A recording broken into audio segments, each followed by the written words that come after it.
Hello guys, welcome back to my YouTube channel. In this video, I'm going to tell you about how I got into Amdocs, and also will tell you about कि how exactly now things are going on in Amdocs. कैसे चल रही है and कैसे prepare कर सकते हो, because मेरी जॉब एमडॉक्स में 4 साल पहले लगी थी. तो मेरे पास जितना भी डेटा था जो मैंने फर्स्ट वीडियो में पार्ट 1 में शेयर किया था, विच वॉज लाइक 4 साल पहले की चीज़ें. पर अब तो कोविड के बाद से काफ़ी चीज़ें चेंज हो गई, काफ़ी ट्रेंड्स चेंज हो गए हैं, काफ़ी सारी बहुत नई नई उसमें रिक्रूटमेंट्स होने लगी हैं यहाँ पे कंपनी के अंदर. सो एमडॉक्स में 4 साल पहले मैंने कैसे ज्वाइन किया, लेट मी टेल यू. तो I am a product of NIT Kurukshetra. मैंने वहाँ से MCA की हुई है. MCA is a 3 years course. And MCA crack करने के लिए NITs में आपको जनरली एक निमसेट का एग्ज़ाम होता है, वो क्रैक करना होता है.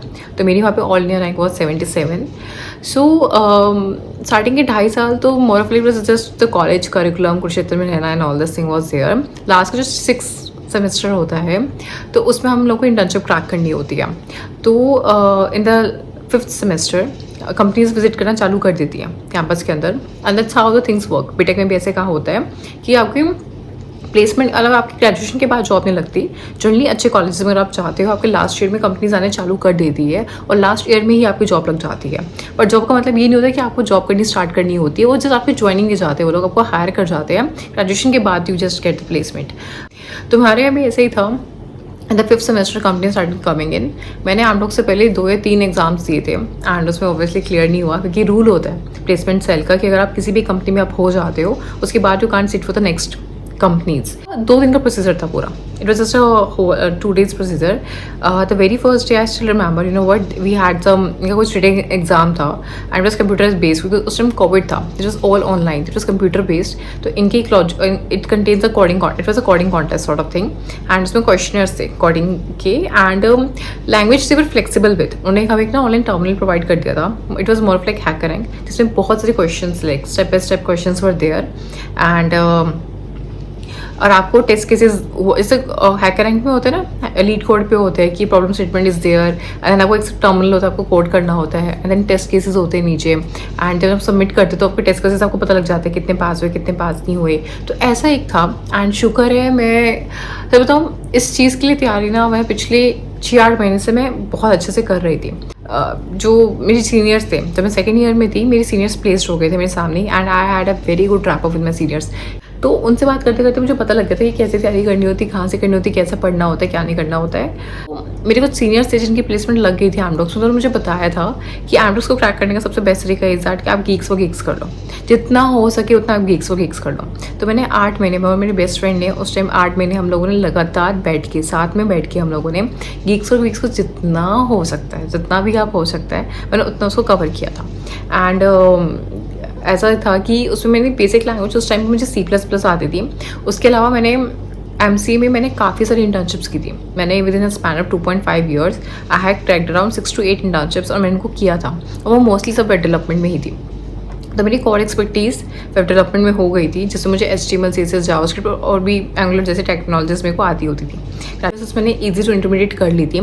मैं GFG से पढ़ती थी, मैं हैकर रैंक पर ट्राई करती थी. ये 2 platforms it was I literally code very. My DSA was covered, जिसके अंदर C++ में आप जितने भी आपके पास स्टैक क्यूज लिंक लिस्ट वगैरह ये सब होते हैं, ड्राफ्ट्स वगैरह को छोड़ के दिस वॉज कवर्ड. अपार्ट जो पाइथन आता था उस टाइम पे, I had done a lot of projects, I had done a lot of internship. तो मेरे पास रिज्यूमे अच्छा खासा रेडी था. उसके अलावा I also had made a YouTube channel. तो थोड़ा सा मतलब ये मुझे ना टिप मिली थी कि रिज्यूमे में सिर्फ ना बोरिंग चीज़ें मत रखो, you need to add a lot of things about your personality also. और ये चीज़ हुई भी थी.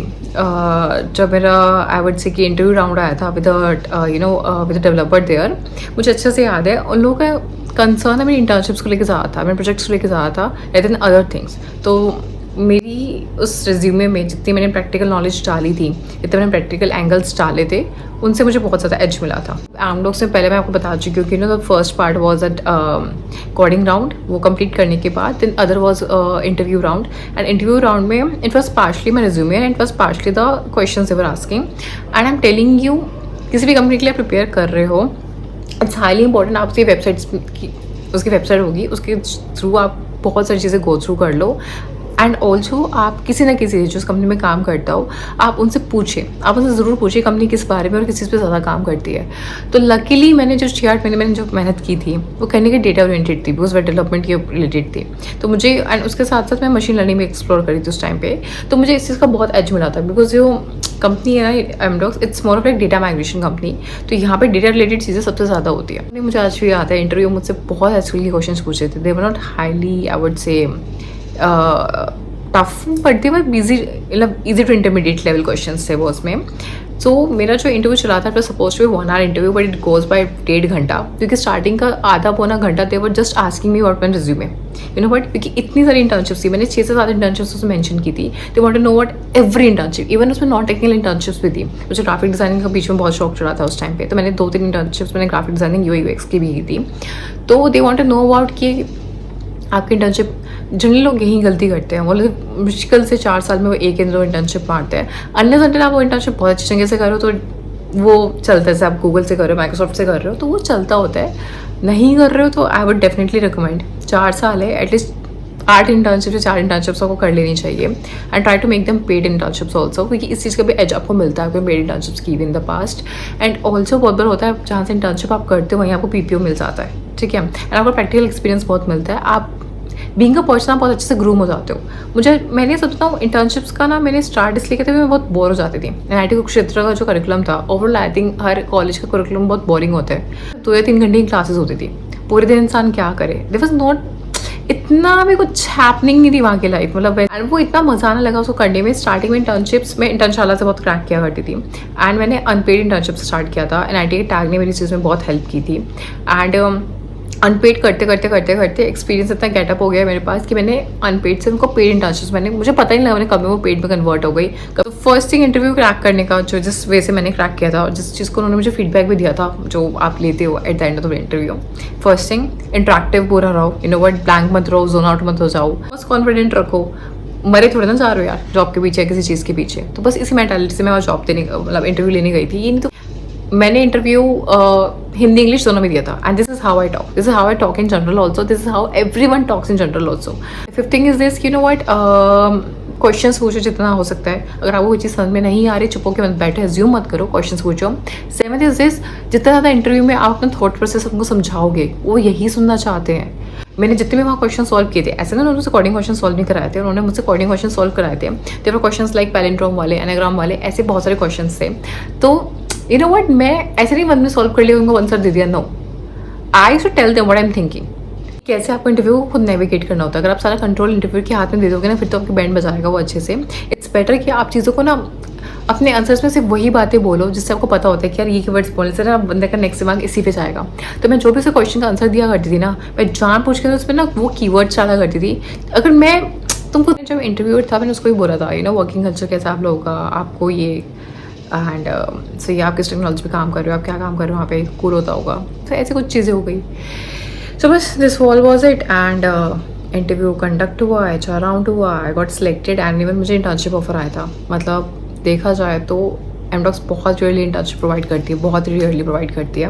मुझे खुद नहीं पता मुझे कैसे मिल गई, लेकिन मिल गई इंटर्नशिप उन लोगों से, और वो खुद से ही चूज़ करती है। तो मेरे बैच से I think we were like 25+ हम लोग बच्चे हायर हुए थे एमडॉक्स में, and we were just a strength of 5 or 6 जिनको इंटर्नशिप की अपॉर्चुनिटी मिली थी। And also got internship under data migration unit, जो माइग्रेशन में काम करती है, लाइक डेटा को माइग्रेशन पे। एंड इट वाज R&D, उनकी रिसर्च एंड डेवलपमेंट यूनिट थी, तो मैंने वहाँ पे काम किया था again as a web developer.